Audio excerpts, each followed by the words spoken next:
Živijo, lepo pozdravljeni spet v podcastu Kompas. Danes bomo govorili o različnih aktualnih temah.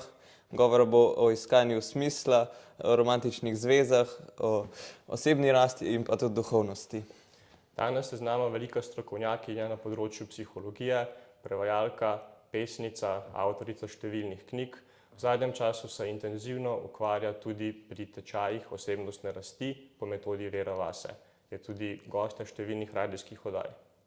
Njena posebnost pa je tudi, da je hčerka dveh izjemnih slovenskih pisateljev, Alojza Rebule in pa Zore Tavčar. Gospa Alenka Rebula, najlepša hvala, da ste si vzeli čas za naju pa za tale podcast. Nama je res privilegij, da se lahko pogovarjamo z nekom, ki je strokovnjak, tako kot ste vi. Ja, zelo rada sodelujem, kadar so mladi, ki imajo kakšne pobude. In lep naslov ste dali Dotik globine. Tako da mi je všeč. Kot sem že omenil, vi ste velik strokovnjak na področju psihologije, pa me za začetek zanima, kaj vas je pripeljalo do tega, kakšne so bile vaše izkušnje s psihologijo ali pa z osebnostno rastjo, da ste danes to, kar ste. Ja, mislim, da lahko svoje življenje nekako razdelim na dva glavna dela. In sicer v prvem delu, približno svojega 50. leta, takrat sem tudi gradila družino in se posvečala otrokom, sem opravila to pot klasične izobrazbene, se pravi licej, študij, potem sem študirala filozofijo in psihologijo, to je v Italiji bilo povezano. Potem vse znanje, ki sem ga pač kot profesorica na družboslovnem liceju in humanističnem morala pač tam razvijati, ker sem učila te humanistične predmete. In bi lahko rekla tako, da svet knjig je bil moj svet, ne. Torej tista izobrazba, kjer veliko bereš, se zanimaš in nekje z tega vidika sem zgradila to tako, bi lahko rekla, svojo strokovno podlago, ne. Samo da sem čutila, da tukaj je neka šibkost v ozadju, ne. Torej vse tisto, kar sem jaz brala, na primer vse knjige psihologije, ki sem jih poznala, psihologija otroka in tudi terapevtske knjige, niso pomagale, da bi jaz to prenesla v svoje življenje, ker je ostajalo nekje kot neko znanje in potem ne veš, kam z njim, kako se to udejani. Samo kot teorija. Ja. In potem nekaj sem imela približno 50 let in takrat se je zgodilo to prelomno srečanje moje z Josipo Prebek. Ona je bila nekoliko mlajša od mene, imela za sabo 15 let osteopatije, to je znanost o kosteh, ne, in je zelo dobro poznala anatomijo in vse te procese v telesu. Bila je tudi psihoterapevtka že veliko desetletij. In ona me je povabila, da bi skupaj sodelovali, zato ker sva pač imeli veliko, tako sva se začutili, da imamo veliko skupnega. In takrat sem jaz začela sodelovati z njenimi delavnicami, sem dala pač to svoj prispevek, ki je bil bolj, recimo, tega klasičnega vidika splošne izobrazbe, humanistične. Ampak v resnici se je potem končalo tako, da sem se jaz začela učiti pri njej, ne, ker nisem imela tega znanja, ki ga je ona imela. In počasi, leto za letom, zdaj bo recimo že 18 let, sem odkrivala skrivnosti te osebne preobrazbe na čisto drugačen način, ne. In ta stvar je res mene globoko preobrazila in takrat sem ugotovila, če povem zelo na kratko, da je samozavedanje, tisto globinsko samozavedanje, kdo sem, kaj se mi dogaja, kateri je moj smisel in kaj me res žene, povezano z organizmom. Torej, če že jaz živim v neobčutenem in odtujenem telesu, jaz do globine ne pridem in živim površno življenje. To recimo sem odkrila z njeno pomočjo in to nekje potem zdaj v tem delam in se razvijam zadnjih 20 let. Hvala za ta odgovor. Prej ste omenjali knjige, pa če navežem prvo vprašanje na knjige, danes je zelo veliko knjig za samopomoč, za osebnostno rast, za notranjo preobrazbo. Nekako se v družbi govori, da imamo današnje generacije težave s pomanjkanjem smisla, da ne najdemo smisla v življenju. A se vam zdi, da je to pretirano? A so recimo naše oziroma generacije pred nami imeli ravno tako take krize kot mi danes, ali je to malo pretirano povedano? Jaz mislim, da zdaj je odvisno, katere generacije gledamo. Ne? Če jaz gledam recimo očeta svojega očeta, ne? In ko so bili kmetje na Krasu, takrat se je življenje odvilo tako, da je šlo za preživetje. Torej, problem je bil, kako bomo preživeli, kako bomo nahranili otroke, kako bomo se pač s to lakoto in pomanjkanjem soočali. In to je bilo v bistvu to je segalo še v življenje mojega očeta. Ne? Torej, te generacije so bile zaposlene s preživetjem. Ni bilo časa, da bi se ukvarjali z načinom. Ja, in s tem, kako bodo vzdržali pravzaprav teh velikih trpljenje, bolečine, ne, in vse te stiske, ki so jih imeli, so jih tudi oni morali reševati, so si pomagali, kot so vedeni znali, ampak kje je bil čas za dialog, za poglobitev, ne, za posluh drug drugega, to ni bilo možno, prav zaradi teh trdih razmer. In zdaj, odkar nam je malo lažje z tega vidika, ne, se pa odpira vprašanje, da se zaveš, da imaš tudi globlje potrebe, ne, da sicer preživetje je tudi stvar, ki je še vedno važna, ampak potrebujemo še veliko več, ne, mi pa bi radi zdaj srečali drug drugega, ne, imeli občutek, da naše dragoceno življenje znamo nekam pripeljati. In torej mislim, da je več kot umestno, da rečemo, ja, iskanje smisla je v ospredju in je dobro, da je čas za to in da je tako in da nismo samo sužnji preživetja in boja za to, da ostanemo sploh živi na nogah, siti, ne, in streho nad glavo. Pogosto slišimo tudi, da smo izgubili stik s samim sabo in da moramo delati na tem. Pa me zanima, zakaj oziroma kako je prišlo do tega, da se tega dejansko ne naučimo ne doma, ne v šoli, ne v družbi potem. In kaj je tisto, zakaj je to... Razumem, kaj hočete reči. Zakaj se to zatika, ne? Zakaj ne pridemo naprej? Zdaj stvar je ta, ne, da kot vsi vidimo, tista stvar, ki dostikrat žene starše danes nasplošno je, kaj bi mi morali postati, ta družben pritisk, kaj je potrebno opraviti, ne, kaj doseči, kam priti, kaj bomo pokazali, da smo dosegli. To je tista stvar, ki po eni strani, ja, bi lahko tudi rekli, da je konstruktivna, zato ker pač nekaj treba ustvariti v življenju, ne, postaviti na noge, tudi en poklic, se učiti in speljati nekje svoje obveznosti. Ampak po drugi strani, če smo preveč zbrani na to, kaj je treba, se ne ukvarjamo s tem, da bi se vprašali, kaj zares čutimo.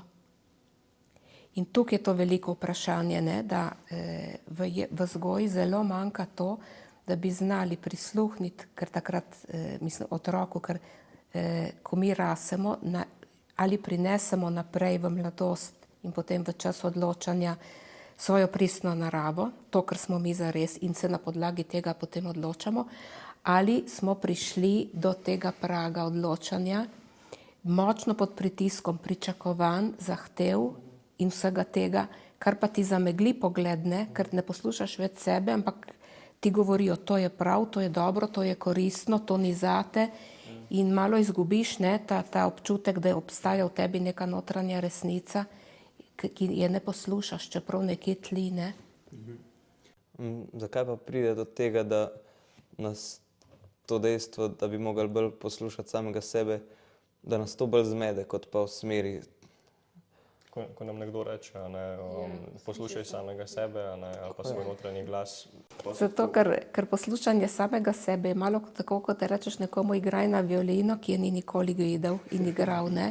Torej, poslušati samega sebe je stvar, ki se počasi zgradi, ne, se začne, ko si zelo majhen in človek se ne nauči poslušati samega sebe zato, ker se posluša, ampak zato, ker živi v globokih stikih z drugimi, ki ga opazujejo, slišijo in s katerimi je v kontaktu, ne.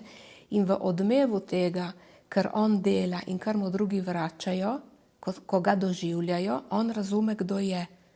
Iz teh mnogih odmevov, ne, okrog sebe in razume tudi, kaj povzroča, ne, da recimo ima en določen značaj, kam ga žene njegova narava, kaj s tem doseže, kaj se mu dogaja.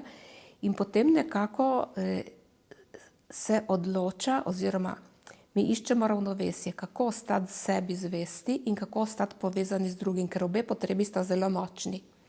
Ne, torej, da smo sprejeti in povezani in da ostanemo zvesti sebi. In mi smo prav v odnosih, potem se pokaže, če nam je uspelo to uskladiti. Če dobimo dovolj podpore, da živimo ob ljudeh, ki mi je zelo dragoceno, da mi ostanemo zvesti sebi in obeni, da ostanejo povezani z nami. In brez tega podpore in pomoči mi ne moremo slišati sebe. In verjetno, če se lotimo tega, da bi slišali sebe, že, pač, ko je za nami že nekaj desetletij, verjetno je to en dolg proces, da pridemo do tega, da lahko slišimo vsaj en del sebe. Ja, to traja, zato ker to recimo je eden od procesov, na katere smo globoko pozorni v teh naših delavnicah, da pogosto ljudje, ki pridejo v stiski, ker ne vejo, kako iz kakšne težave, kot prva stvar ugotovijo, da se ne čutijo in da ne vejo, kaj točno se jim dogaja, kar pomeni, da so pozabili, kako se človek sebe posluša, ne? Ker se lahko naučimo posluha samo v odnosu.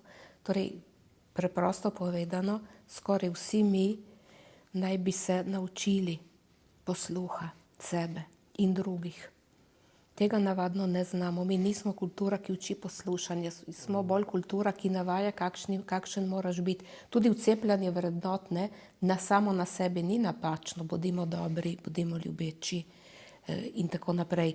Samo, če je to naloženo na neobčutenost sebe, kaj pride iz tega, ne?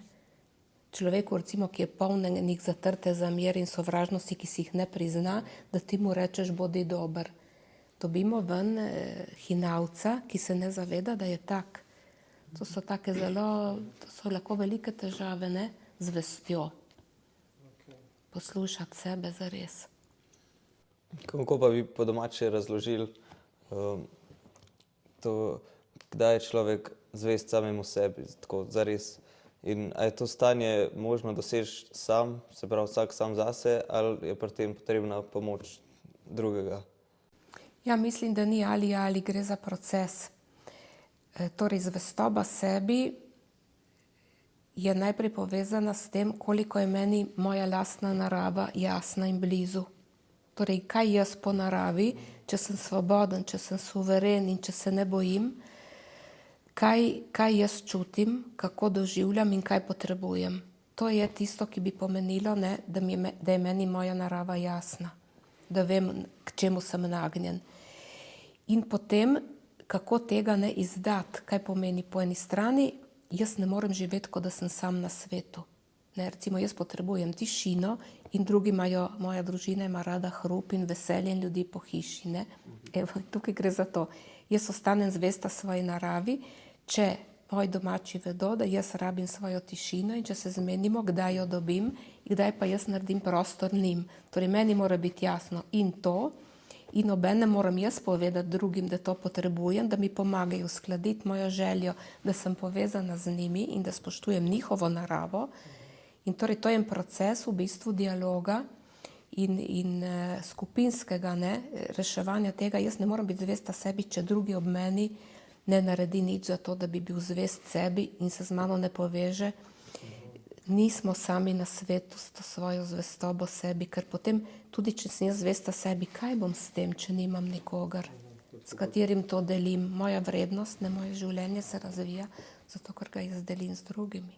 Mora biti torej vzajemno. Ja, tukaj gre za eno počasno v bistvu učenje, ne, kako s tem, kako te naše velikanske razlike usklajevati, ker smo zelo različni lahko. Tudi v letih. Zdaj, govorili smo tudi že malo o odnosih. Če se lotimo še malo vprašanj glede romantičnih odnosov, če bi vas vprašali, kaj je tista ena stvar, za katero mislite, da bi jo morali slišati mladi ali pa tudi starejše generacije o ljubezni, o romantičnih odnosih. Mogoče malo nehvaležno vprašanje, ampak... Ne, recimo jaz, če gledam nazaj, ne, kaj bi bila jaz rabila nekoč. To vem. Bi bilo dobro, da človek pozna samega sebe in da ve, česa je zelo potreben, da se sprosti in da je varen. Torej, kakšnega so človeka jaz rabim ob sebi, da mi je dobro. Se pravi, ta dobro pomeni, da mi uspe biti iskrena, da mi uspe spregovoriti. Mi se ne počutimo enako ob vsakem človeku. Ob kom se ti razveže jezik, ne? Ob kom se ustaviš. In to je recimo ena od prvih stvari, torej kdo mi daje varnost in kakšne potrebe jaz imam, ne? To. In potem seveda smo spet tam, ne? Kako doseči, da se ne pretvarjamo, da smo boljši kot smo, ne? Da smo nekaj, ker mogoče imaš nekoga zelo rad, se ga bojiš izgubiti in takrat bi prodal dušo, ne? In se šel nekaj, kar nisi. Torej kako se nenehno vračati k temu. Samo tukaj pa to veliko vprašanje, ne? Mi je uspelo postati pristna oseba, še preden iščem nekoga drugega, s katerim bi delila življenje, ne? Navadno nismo še tam. In torej se začne to raziskovanje. In zato tisto, kar lahko rečem, je tako, bi bilo dobro, da preden se z nekom navežeš, povežeš, ne ugotoviš, koliko si sposoben živeti sam in koliko si sposoben se povezovati z drugimi in ostati to, kar si, kjerkoli si. Ker če ne, se svojo šibkostjo in svojo potrebo po bližini mi lahko navežemo na nekoga in v njem vidimo odgovor na vso svojo samoto in na vso svojo nesposobnost, da zaživimo v svetu. To ni ena dobra osnova, ne, za odnos. Vodi pa nek tak bolj nevaren odnos. Tako da marsikaj bi morali prevedeti, samo verjetno recepta ni in pač mora se pač kaj dogaja, da gremo v to hrepenenje, ne v te želje in potem po poti vidimo, kako smo vsemu temu kos. In ni nobenega jamstva, ne, na začetku, kako bo to šlo. Je pa lepo, da vložimo vsega sebe v to, da bi speljali, ne, in da smo pripravljeni iti v preverjanje tega, koliko smo resnični. Prej ste rekli, da se velikokrat zgodi, da nismo še na tisti točki za nek iskren romantičen odnos, da še ne poznamo dovolj sami sebe. Pa se vam zdi, da je možno, da se dve osebi spoznata tudi tako, oziroma se spoznavata na način, da sama sebe še ne poznata dobro, pa se tekom tega spoznavanja, tega romantičnega odnosa potem spoznata. Tako, s pomočjo en drugega. Ja. Ja, mislim, to je tista pot, kjer rasemo skupaj, ne. V nekem smislu je to zelo lepa stvar, ne, se pravi dva človeka, ki se imata rada, ki sta si všeč, ki se skušata skupaj razvijati. To je lahko lepa pot, je precej redko, da se to dogaja, ne, ker naj bi nekje šli, ne rečem v istem ritmu, ne, ampak ne bi bila to globoka potreba obeh.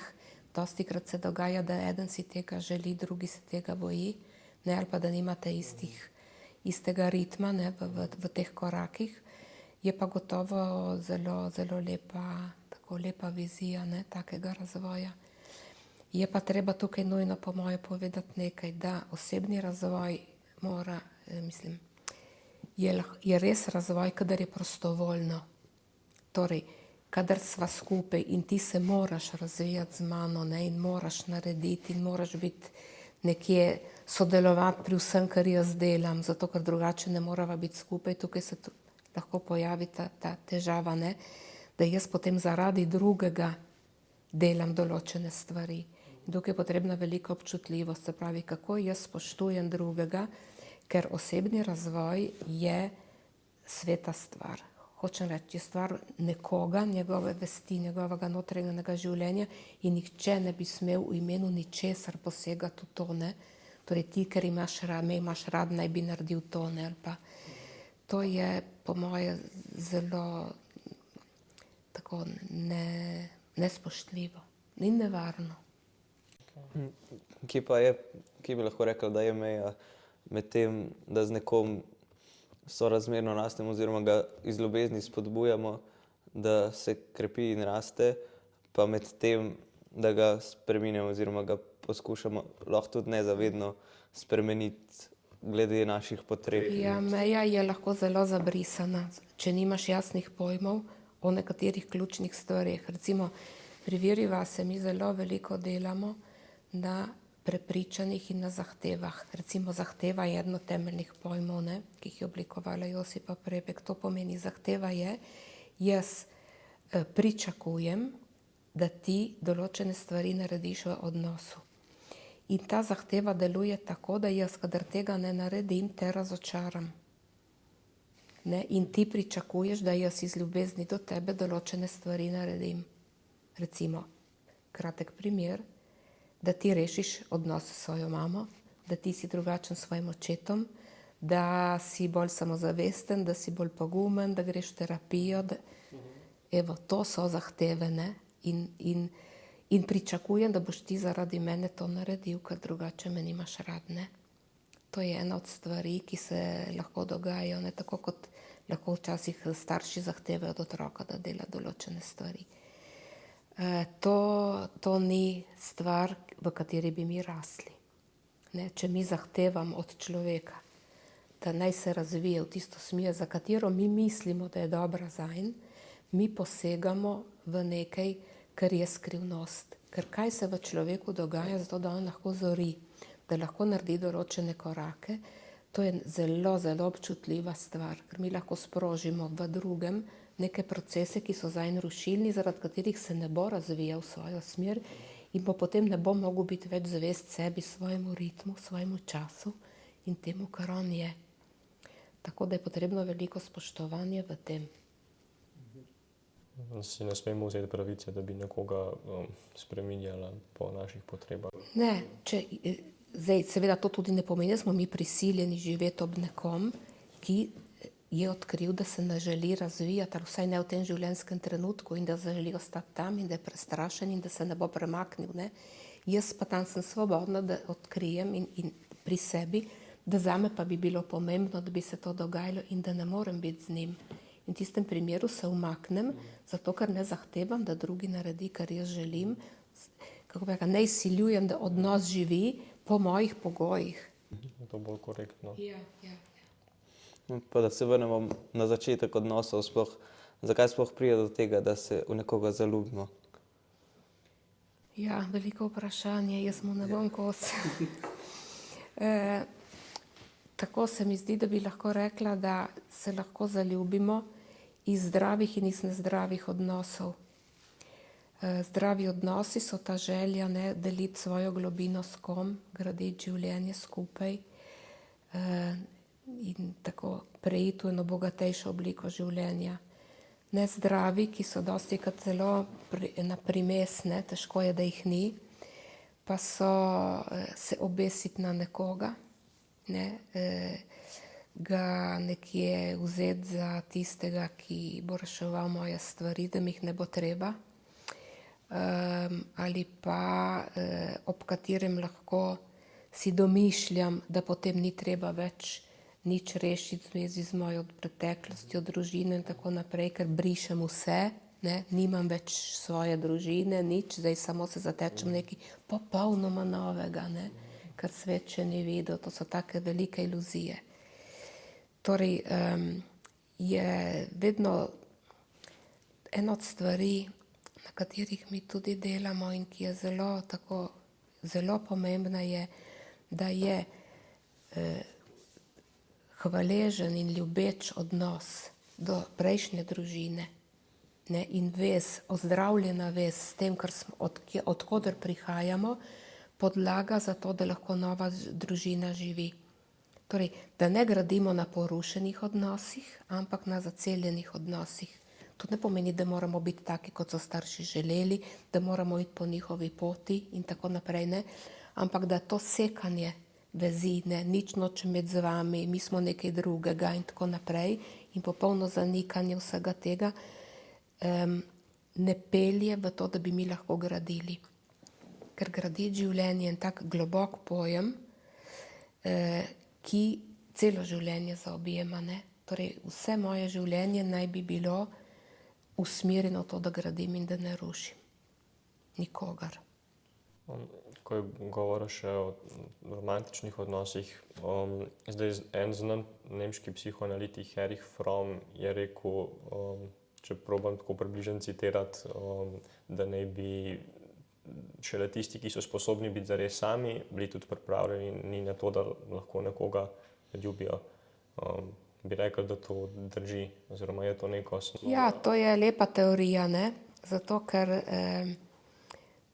si predstavljam, recimo, ko sem jaz učila in so dijaki imeli 18 let, ne, in so bili že vsaj po 2-3 leta v kakšnem odnosu in vedno skupaj in tako naprej. Ne. In sem si predstavljala, kako bi bilo idealno, da bi oni potem šli 1 leto po svetu med druge ljudi, ki jih drugače doživljajo, videli, kako si znajo pomagati, vse te stvari, in potem se vrnili po 1 letu, malo tako oplojeni od tujine in samostojni, in da so pogledali v stvari in prišli nazaj. In ne vem, če je to izvedljivo.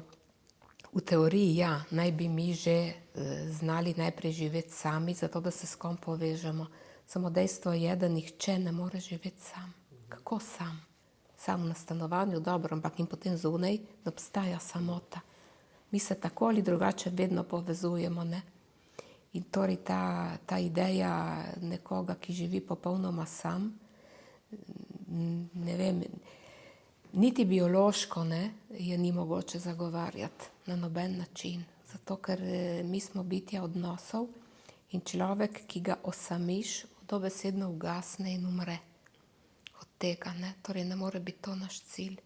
Mislim, da se moramo kar usmeriti v to, kako se bomo zdravo povezovali in odprto. Razumem. Ja, smole biti skupnosti, ne.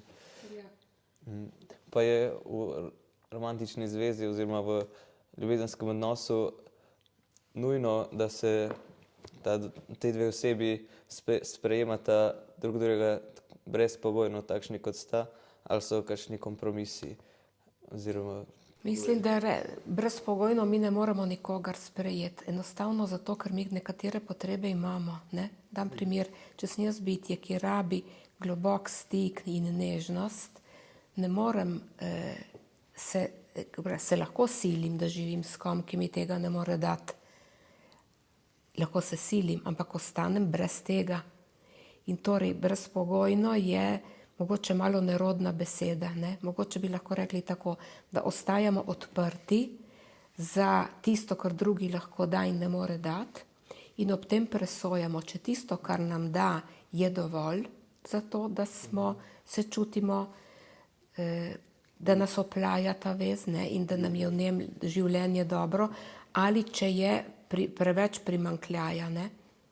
Ker drugače ta ideja brezpogojnega, si tudi otroka ne moreš imeti brezpogojno rad v smislu, da rečeš, da ti je čisto vseeno, ne, kaj se dogaja, kaj čuti, kako se obnaša do tebe in tako naprej, ne. Ljubezen je tudi ima eno modrost, ne, eno presoja, sodi, kaj je dobro in kaj ni, ne. Ni samo neko slepo brezpogojno sprejemanje. Da ne vem, odkod je prišla ta beseda brezpogojno, ne. Mislim, da je eno od tistih pojmov, s katerim malo šarimo in ki nam meša tisto izhodiščno jasnost, tudi poštenost, ne, s katero bi mi vsak od nas vedel, da potrebuje nujno nekatere pogoje, da živi, kot rabi, da diha in da je, ne. Tako verjetno vsaka od nas, glede na svojo naravo, nekatere stvari nujno rabi. Riba rabi vodo, orel rabi zrak in recimo moja narava rabi določene stvari, mimo katerih ne morem, če sem pošten. Mogoče pa ta ideja o brezpogojni ljubezni malo tako pretirano romantična oziroma moderna. Mislim, da ne upošteva človeka, kot je. In kadar ti postaviš človeku nek ideal, ki ni po meri humanosti, ne? Humanost pomeni občutek, pravičen pogled za človeka, resničen, ne? Kadar ti nekomu postaviš cilj, ki ni human, ga narediš manj človeškega. Torej je narobe, je slabo. Da slabe sadove, to hočem reči. Slabe. Čemu pa po vašem mnenju v ljubezenskem odnosu služi spolnost? Govori se, da je to danes spolnost v odnosih dosti razvrednotena. Kako vi to vidite pri delu z ljudmi ali pa tudi tako sicer?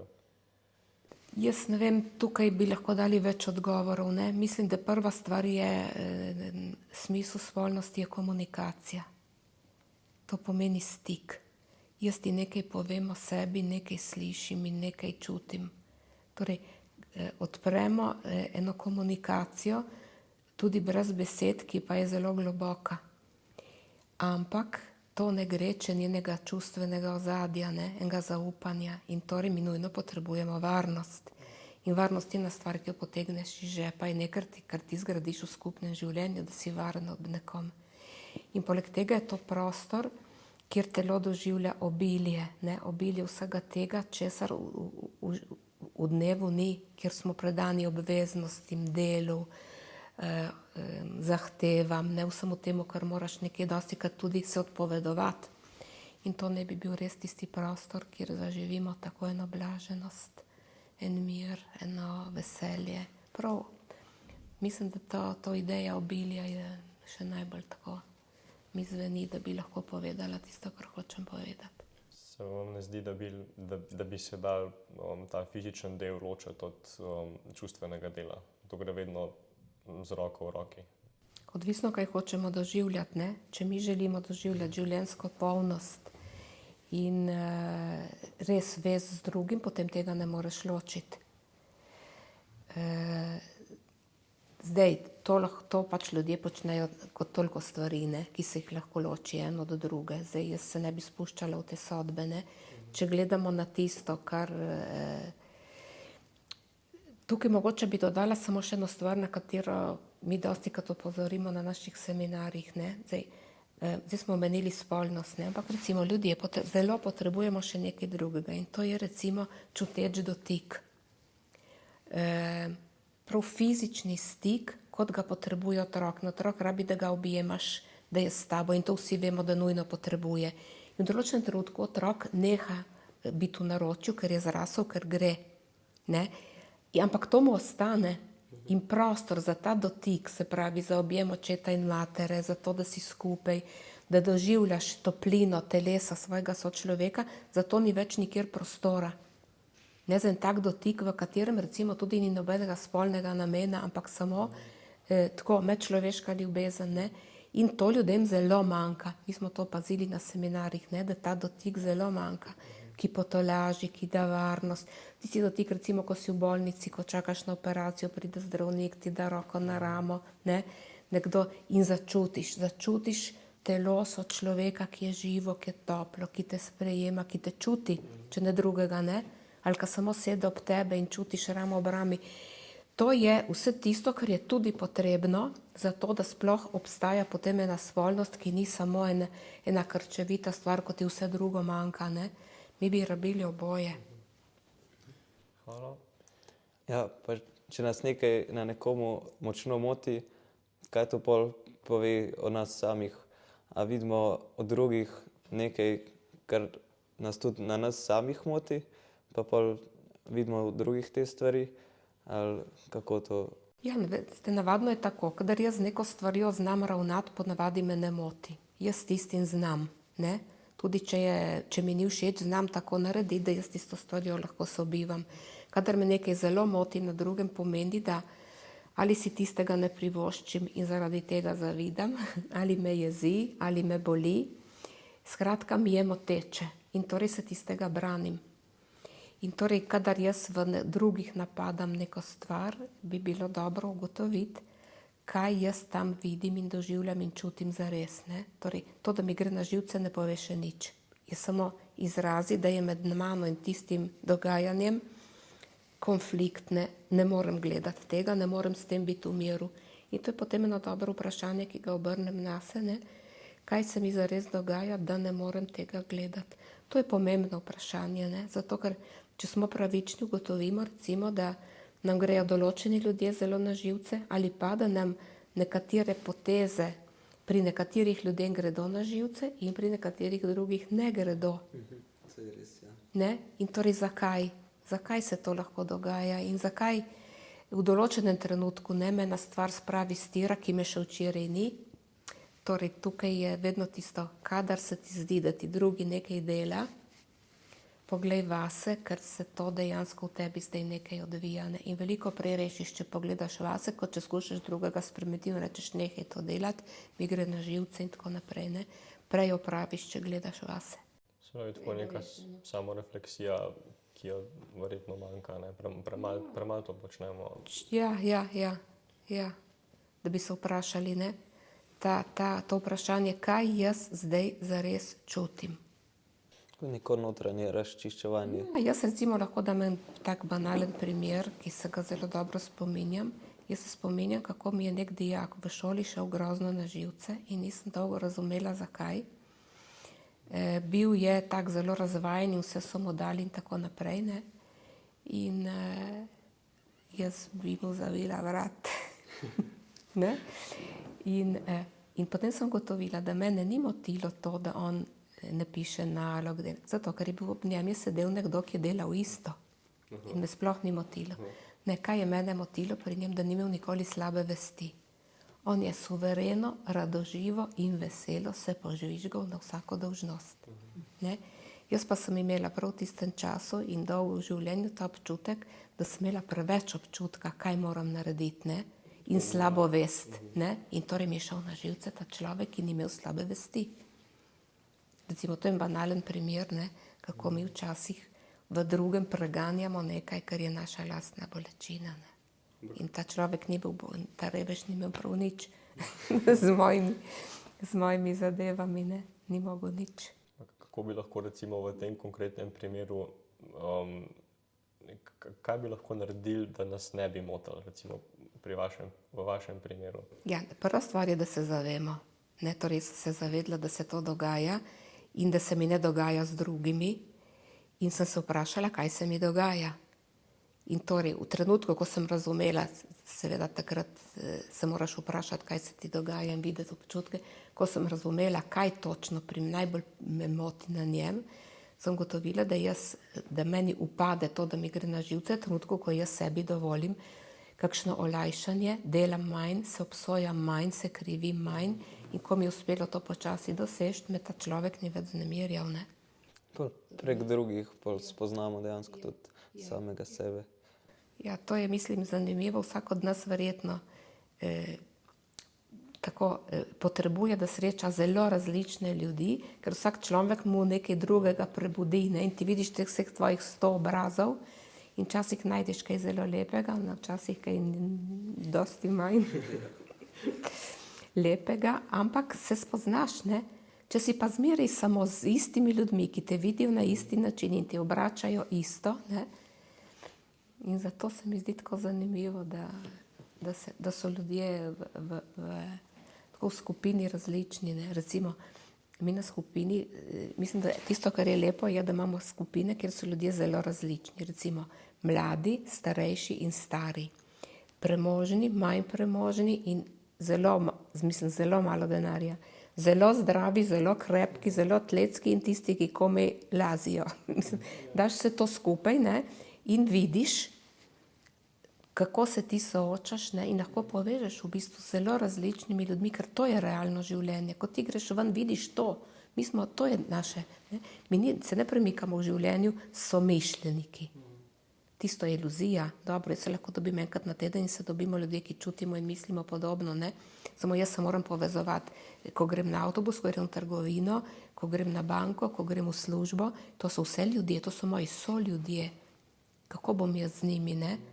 In ta proces v bistvu spoznavanja samega sebe se nikoli zares ne konča, ne?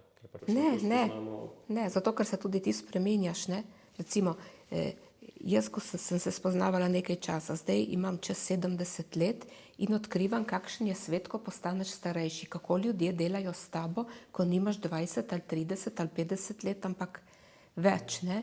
In odkrivam to, jaz tega prej nisem vedela in srečujem drugačne ljudi tudi.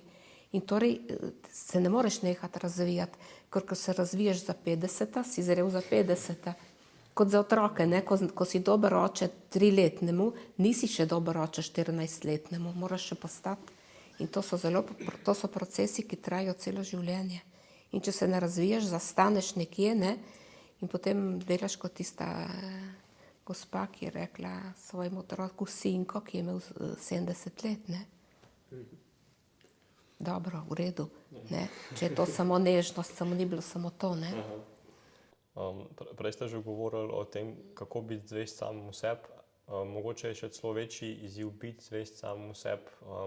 če se pogovarjamo o romantičnih odnosih, ker recimo nekoga zelo idealiziramo ali pa želimo ugajati nekomu, biti všečni. Imate kakšen nasvet za to, kako v takih situacijah ostati zvest samo sebi? Ne vem, če sem razumela vprašanje, v kakšni situaciji. Recimo, da smo v nekoga močno zaljubljeni, pa da se recimo spreminjamo sami sebe zato, da bi bili všeč tej osebi. Ja, to je zelo kočljiva zadeva, ne? Zato, ker tukaj smo v bistvu razdvojeni. Pa srce. Ja, ne samo, ta potreba po ljubezni je zelo močna v človeku, ne? In če mi nimamo tudi drugih ljudi, ki nas imajo radi in na katere se lahko tudi navežemo in kjer dobimo tudi neke podpore in je to edina oseba našega življenja, bomo pripravljeni veliko več popuščati, ne? Če pa imaš eno mrežo prijateljev, ustvarjalno življenje, te veliko veseli in če dosti ljubezni daš in prejemaš tudi zunaj družine in zunaj partnerskega odnosa, ne? In imaš to drugo tudi mrežo, da tako rečem, ne? Zelo bogato, ki bi jo morali vsekakor imeti.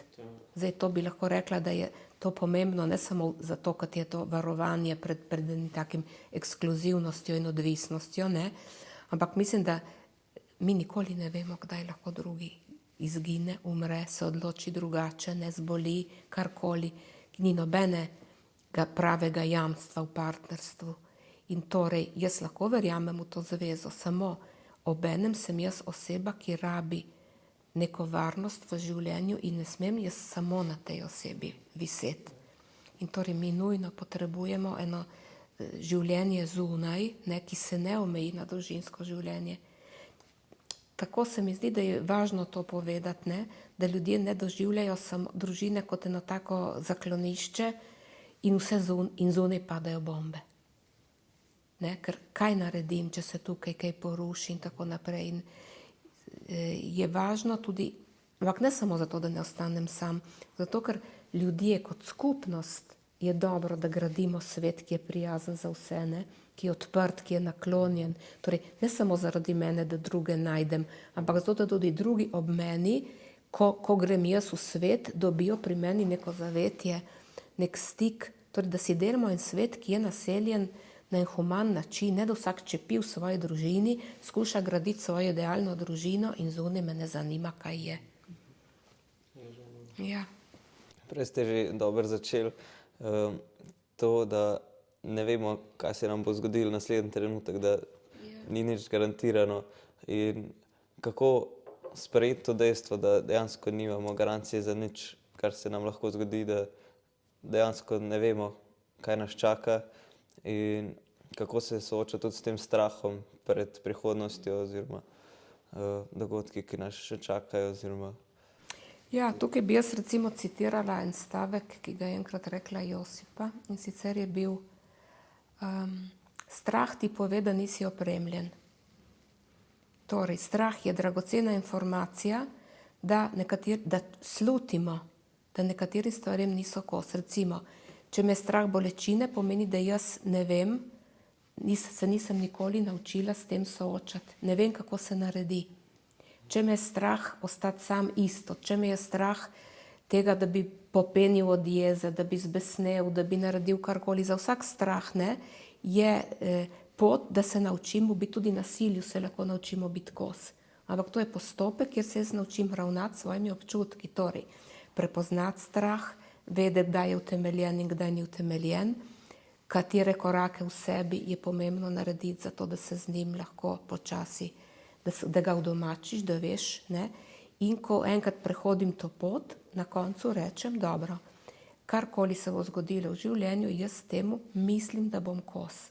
Malo sama, malo z izkušnjami, malo s podporo, ker vem, kje jo iskati, malo z drugimi ljudmi, ki so lahko ob meni strani in torej me je, bi lahko rekla, strah v mejah nečesa, da se lahko počutim, da ja, lahko se zgodi karkoli, sem pripravljena. Nisem pripravljena 100%, ne, mogoče me bo zamajalo, mogoče bom rabila veliko pomoči, ampak nisem panična. Mi smo panično prestrašeni samo, kadar se nismo nikoli ukvarjali z določenimi stvarjo, ne? In smo mislili, da jo bomo znali, ne vem kako, iz česa. Ampak kaj pa recimo neke take temeljne stvari, ki so v človeku, recimo strah pred smrtjo, a je to v resnici bolj strah pred neizživetim življenjem? Kako bi se soočali s tem? Ja, jaz sem prav pred časom, tako nekaj ljudi je umrlo in so, preden so umrli, določene stvari rekli, ne, in recimo, zdaj se spominjam neke gospe, ki je umrla pred kratkim. Jaz vedela, da ima raka, celo življenje je živela tako zelo konstruktivno, zelo ljubeče, zelo pozitivno, ampak je odskrbela zase, recimo, naj vsak dan hodila, zato da bo ostala na nogah, tudi ko bo stara, ne, da ne bo drugim breme. Potem je zvedela, da je zbolela, je to mirno vzela, se je pogovarjala o tem, je živela do konca in na koncu je rekla, imela sem bogato in lepo življenje in sem hvaležna zanj in je čas, da grem. In to je bilo vse. Ampak to pomeni, da ona je gledala nazaj in je imela občutek, da je veliko stvari doživela, ne? In verjetno strah pred smrtjo, mimo tega, da jasno je povezan s temi stvarmi, ki vsi ljudje čutijo, mi bi radi živeli. Ne? In torej je ta želja, da bi še trajalo, ne? Moč življenja, ki nas žene, to gotovo je v nas. Ampak pravi strah, zelo verjetno tisti globok, ne? Ki začne se prevesiti v obup, v temo, v hude občutke, je to, nisem živel zares in mi zmanjkuje časa. In nimam pojma, kako se naredi, ne?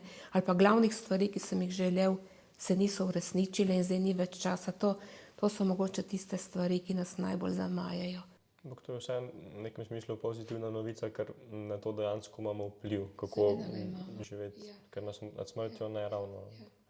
Torej jaz mislim, da tukaj, tudi kot sem slišala tudi ponekod brala, je to, da ljudje predvsem cenijo, da imajo občutek, da so živeli bogato življenje, če so se v odnosih uresničevali, ne? Če so ustvarili globoke odnose ali v družini, ali s partnerjem, ali s kakšnim prijateljem, ali s komerkoli že, da so veliko dali in veliko prejeli v tem smislu, ne? Torej, da so v odnosih veliko vložili, da so dali sebe, ne? Ta občutek, da daš sebe v nekaj, da živiš zares v tem smislu, ne? Ja, in da čutiš to, potem imaš občutek, da si živel, ne? Potem jasno, življenje je težko spustiti, enostavno zato, ker je to v nas nekaj zelo močnega, kar deluje do konca, tudi prav biološko. Recimo telo je narejeno tako, da se do konca bori za preživetje, tudi ko ni več, bi lahko rekli tako, nobene logike, ne? Torej, možganske celice se rojevajo še, ko smo že skoraj mrtvi, zadnje minute. S kakšnim ciljem, ne? Ki ni več nobene možnosti. Ampak žene nas ta ogromna želja, da bi še živeli, da bi še trajalo, ne? Preden življenje odneha, to je res težko doseči, da se to kolesje ustavi, ne? Ker nas žene prav nekaj velikega in skrivnostnega tudi in dragocennega, mislim, ne? Ker kaj vse ljudje prestanejo za to, da bi rešili svoje življenje. Nobene trpljenje jih ne ustavi, samo da bi še poskusili, ne? Na novo in še nadaljevali. In, mislim, ne prevlada pri vseh to, ampak je to kar močna stvar v človeku. Zdaj tole, kar ste povedali, me spomni na en citat od Carla Junga, ko je rekel nekaj v tem stilu, da ko se človek sooči s smrtjo oziroma s tem, da pač prihaja konec, je še vedno ta instinkt po življenju. Psihološko še vedno želimo živeti naprej. Ne verjamemo, da je to zares konec. Ja, je to, ne? Mi smo res bitja prihodnosti in bitja načrtov, ne? Kaj bi še naredili. Sej ne moreš sedeti cel dan pri miru in gledati v zrak in čakati, da se konča. Kdo to sploh zmore? To je muka. To sploh ni za človeka, ne? Mi nismo taka bitja. Zmeraj neko hrepenenje po nekem več. Pa se vam zdi, da človek potrebuje v svojem življenju tudi stik z nečim transcendentnim, nekim nadčloveškim? Ja, mislim, da če smo realni in če pogledamo, koliko stvari nas presega, je pravzaprav popolnoma nerealno, da mi ne bi imeli stika s presežnim, ne.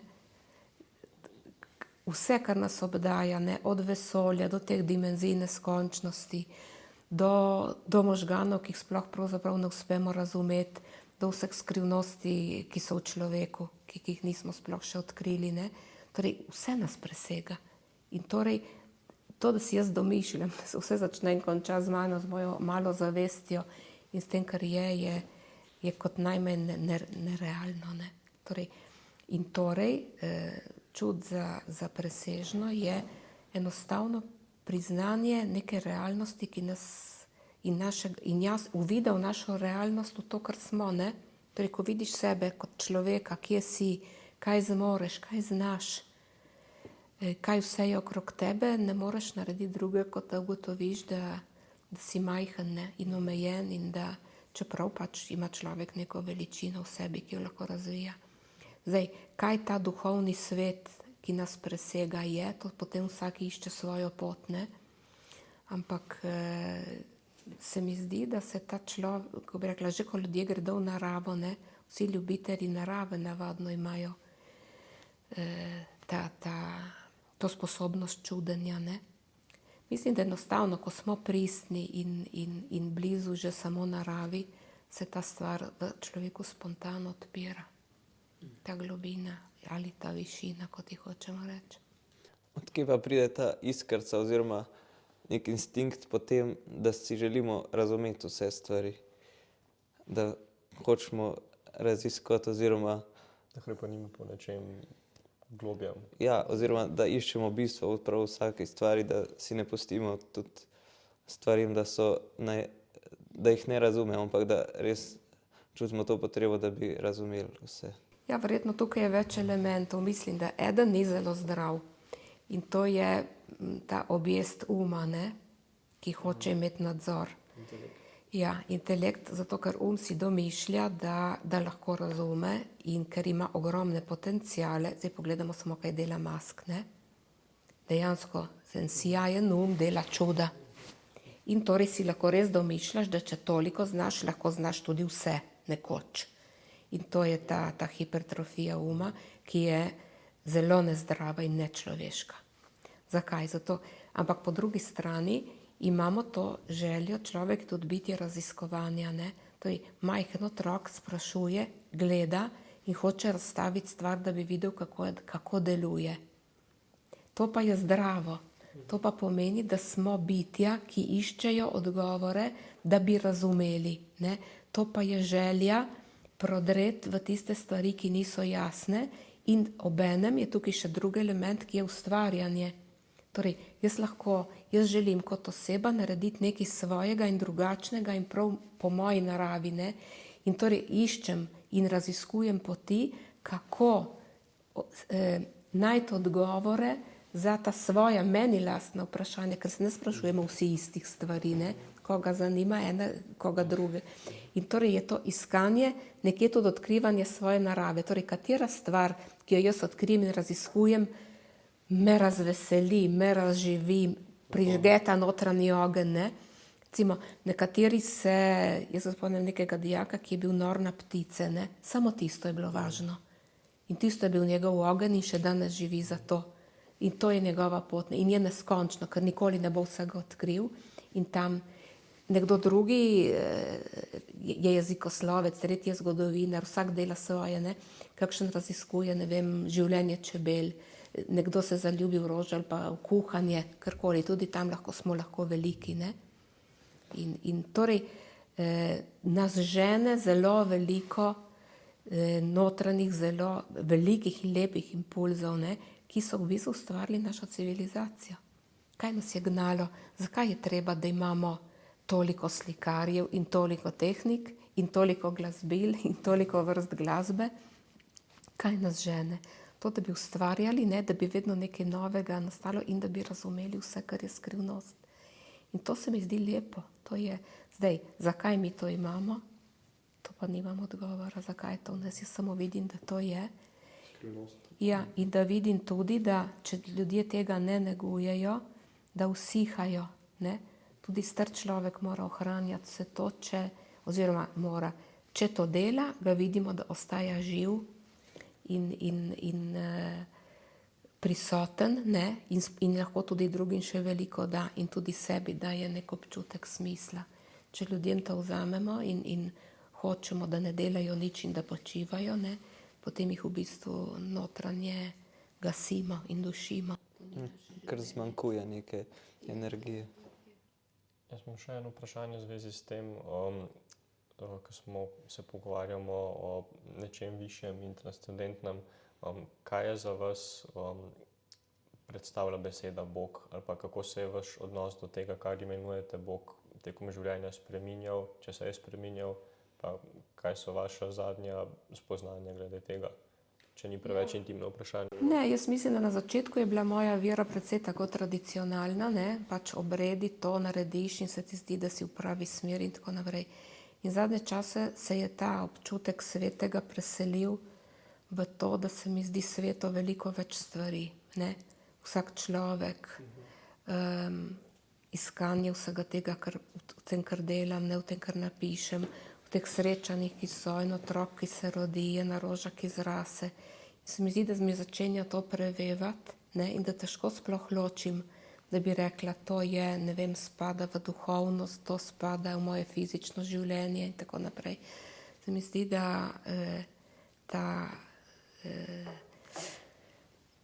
ta svetost obstoja je med drugim, ki me zadnje čase tako vedno bolj prežema, je med drugim prav tisto, kar tudi preveva to metodo vera vase, ne, ki je posvečena prav temu, da odkriva najčistejši del človeka in nam pomaga, da ga najdemo v sebi in v drugih.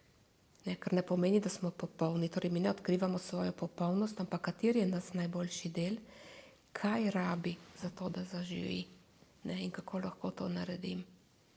Tako da se mi zdi, da je prav ta metoda, s katero sem ukvarjam toliko let počasi, mojo, kako bi rekla, mojo potrebo po svetem, po Bogu, ne, po tem življenju, tako zelo nekje razširila na vse, kar se mi dogaja. In se mi zdi, Vse, kar vas obdaja. ja, da je tako malo prežela moje življenje, se mi zdi. Zdaj ste že velikokrat omenili to vašo metodo vera vase, pa če bi lahko povedali še malo o tem, kako izgledajo vaše delavnice oziroma seminarji, ki jih izvajate. Pa pač sam princip, kako... Tako. V bistvu gre za metodo, ki nekje obravnava človeka kot eno bitje iz 3 delov.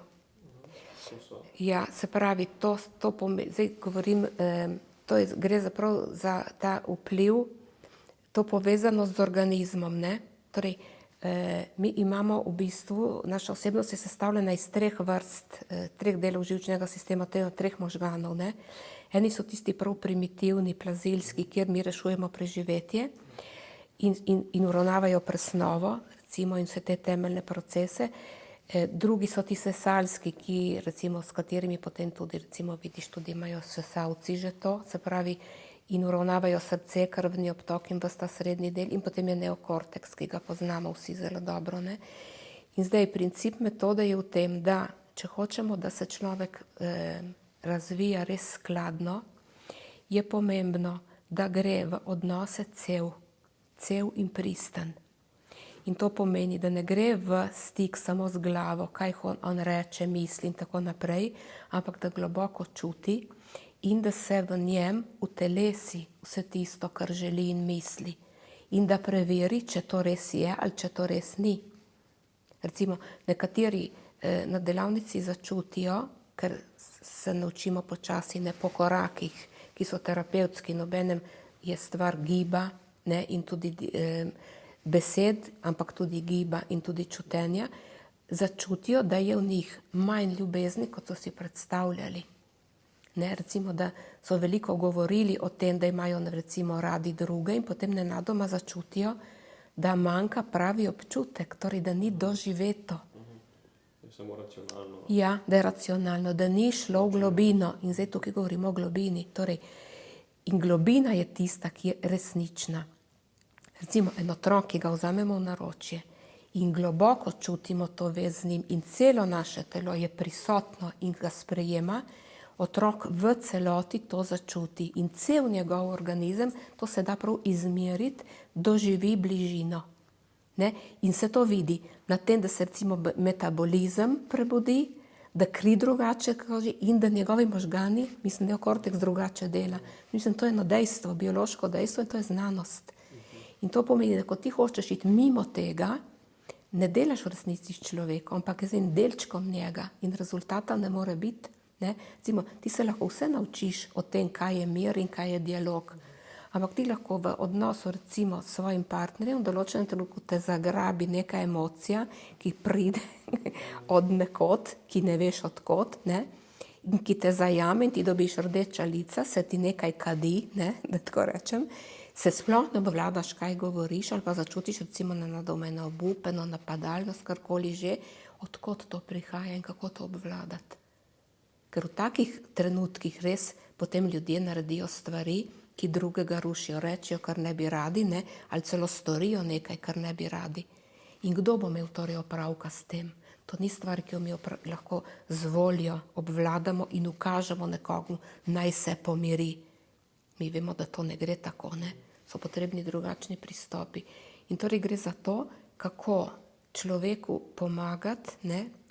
Da lahko začuti najlepše dele sebe in jih uporabi za to, da se bliža sebi in drugim, ne? In da se poveže s svojimi občutki in si upa tudi čutiti in potem s tem lahko šele naredi. Torej te nagibe, ki mi jih imamo in niso dobri, ne? Recimo zavist, zamera, jeza, želja se po maščevanju in tako naprej, to je zelo človeško.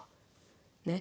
In mi se učimo, da tega ne obsojamo, ker prva stvar je dopuščati, ne, da se občutek oglasi, če ga jaz imam v sebi. Torej, da spregovori in da si jaz zavem, da sovražim in šele potem jaz lahko nekaj na tem naredim. Ampak dokler se jaz tega ne zavem in ne začutim, to ne gre. Tudi zato, ker jaz lahko v istem trenutku imam ta občutek, ne, in na drugi imam eno hrepenenje, da ne bi sovražil. In si zaželim ljubezni, čistosti, sprave in miru, ne. Oboje je v meni. In torej zdaj gre za to, kako lahko mi smo dovolj blizu sebi, ne? In da dovolj doživimo v skupini, da je to sprejeto in podprto in da skupaj nekam s tem pridemo, zato da počasi postanemo varni in postanemo v sebi doma in sem doživimo sebe kot eno človeško bitje, ki je sposobno vsega, slabega in dobrega, ampak izbira dobro. In da ko izbere, ima moč, da spelje. In tukaj bi počrtala, da moč, da spelje, mora imeti telo. Ker to, da jaz nekoga udarim ali objamem, naredi telo. Ne? Ki ga jaz obvladam, zato ker sem ga že prej spoznala, sem ga peljala skozi nekaj, zato, da je lahko tisto doživelo. Ne? In zato se mi ukvarjamo tudi ne samo z občutki, ampak tudi z gibi. Ne? In s tem, da ti v skupini doživiš izkušnjo.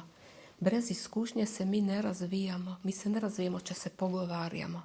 Mi moramo doživeti, da me nekdo sliši, da me sprejme, da me vidi recimo v enem določenem stanju in me ne obsodi. To je zelo pomembno, ker to je edino realno.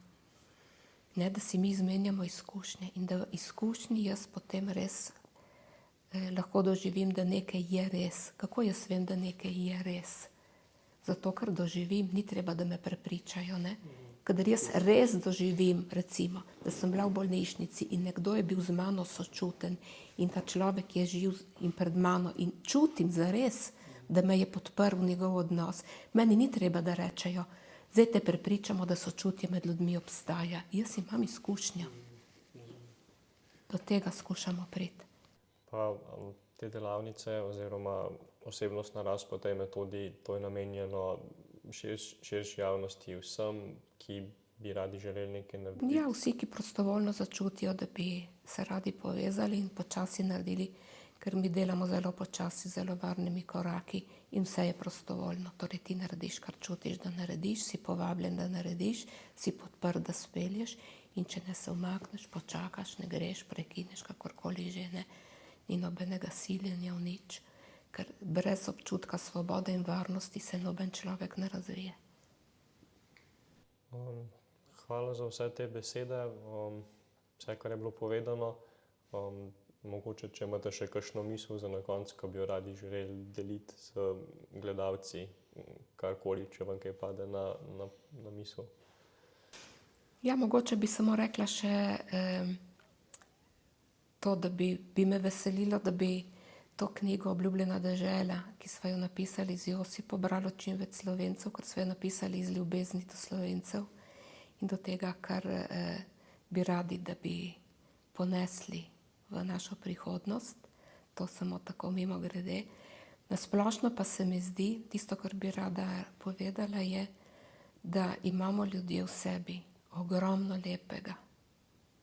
Ogromno gradiva za to, da tudi na ruševinah zacvetajo naše rože in da nikoli ni prepozno in da tistih, ki nas lahko podprejo, je veliko in mogoče jih ne poznamo in da dobrega v svetu je zelo veliko, o tem se ne govori in ne piše, ker pač zgleda, da obstaja interes, da so ljudje preplašeni, polni dvoma in prepričani se, da nič ne da. Novice in vse. V resnici mi lahko spreminjamo svet na veliko načinov. Prvi je ta, da mi iz sebe naredimo bitja, ki so mirna, ki so varna in ki so močna in podporo drugim. In vsaka dobra stvar, ki jo naredimo, se prenaša naprej na druge in drugi na druge. In tako mi lahko naredimo zelo veliko. In torej smo močni. Najlepša hvala za vse. Mislim, da smo vsaj kakšnemu gledalcu dali spodbudo za premik naprej, če jo rabi. Ja, res hvala. Hvala pa tudi vam, gledalci in poslušalci, da ste bili z nami. Upam, da ste odnesli veliko dobrega, ker je bilo koristno povedano in res modre besede bodo ostale. Za še take vsebine pa nas spremljajte na YouTube kanalu in pa Instagram profilu. Hvala. Hvala.